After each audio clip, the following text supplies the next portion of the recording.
तुम्ही बघत आहात प्रखर न्यूज.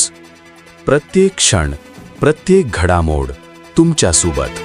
बागलाण तालुक्यातल्या जायखेडा परिसरातून एक मोठी बातमी समोर येते आहे. जायखेडा पोलिसांनी अवैध गांजा वाहतूक करणाऱ्यांवर धडक कारवाई करत 2 जणांना ताब्यात घेतले. जायखेडा पोलीस ठाण्याचे सहाय्यक पोलीस निरीक्षक सागर काळे यांना मिळालेल्या माहितीनुसार पिंपळनेर ताराबाद रस्त्यावर सापळा रचण्यात आला. या कारवाईत सटाणा पोलीस स्टेशनचे पोलीस निरीक्षक योगेश पाटील यांच्यासह पोलीस पथक सहभागी झाले होते. पोलिसांनी प्लॅटिना दुचाकीवरून येणाऱ्या रमण बदरवाल आणि अजय राठोड या दोघांना ताब्यात घेतले.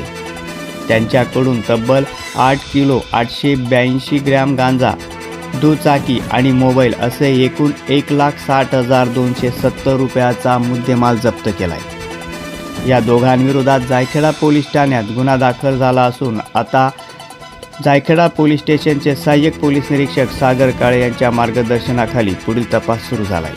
प्रखर न्यूजसाठी सतीश कापडनीस, नामपूर.